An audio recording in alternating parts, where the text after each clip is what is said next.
in 1942, Marguerite and Jay had got married, and he was the big brother. And he really was. He worked for Dad, and they lived about maybe 6 miles, 4 miles north of home. And of course, Granddad had gave him the old Model T, so they went back and forth. In their first year, uh, it was in September. Why, Marguerite had a baby girl, Carol, and she never lived. And what was kind of ironic, Morse days and Marguerite were kind of best friends like Bob and I were. And Morse and Irene had gotten married, and they had a baby girl about the same time, and they lost their baby girl. And they said that that was the first deaths. Well, they weren't live, but the first deaths in the Days family for over 40 years. So we never had that to contend with. In my sophomore year, after we wore the grass skirts, we changed into formals. And this was the first formal that I'd ever wore. And Mother had altered Marguerite's formal. Oh, okay. I think during the last of the sophomore year, something had happened to Grandpa, and Dad called Renner, and he said, "Well, load him up and start to town, and I'll get my airplane and fly out. And when you see my plane, pull off to the side of the road, and I'll land on the road." And I don't remember this because I wasn't at home at that time. I was in school. And evidently, Renner did fly out and give him a shot, and Dad took him to the hospital. And when he got out of the hospital, why, he and Grandma went down to Eula's, and they lived with Eula a little while. And George's had moved to a house north of the folks, about a couple mile.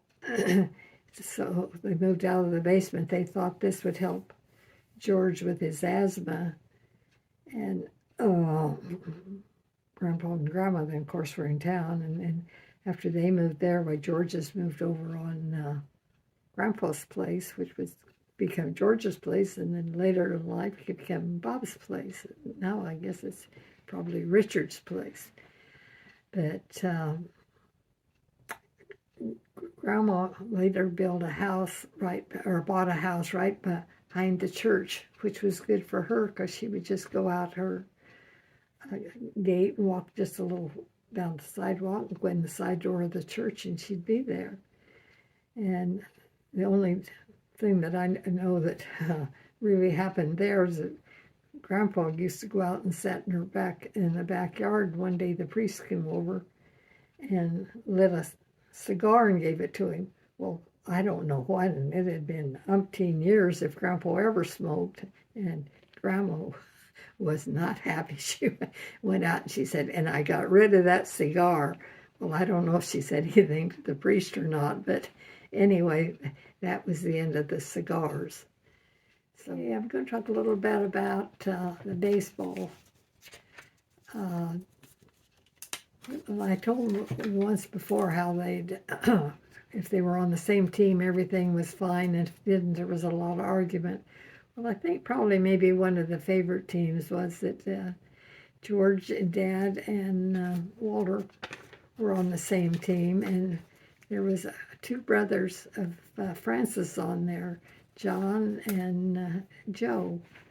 And then there was a kissing cousin, you might say, relation to relation, played Elmer Kirkendall and Harv Sheldon. And I don't really remember who the other two were, but they were a good team.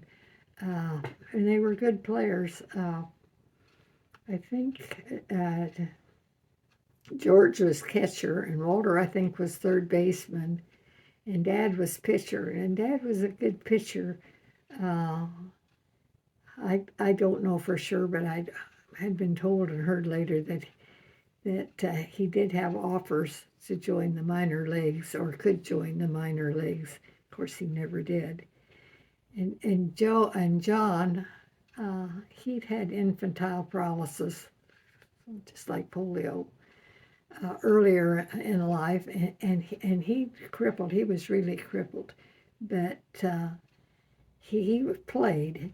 And some teams, I can remember he'd hit the ball and then some runner take off and run for him and run the bases. But there were a few teams said no, he had to run to first base.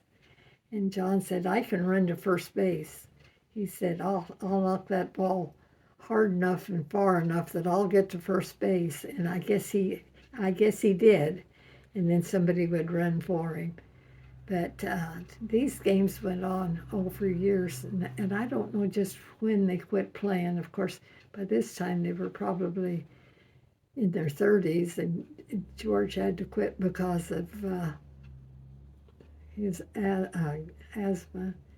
And Dad, of course, had threw his arm out at this time, and he couldn't pitch anymore. But he might have played shortstop a little bit. I know he did play that some. And John, he was ready to quit. So that was the end of their teams. But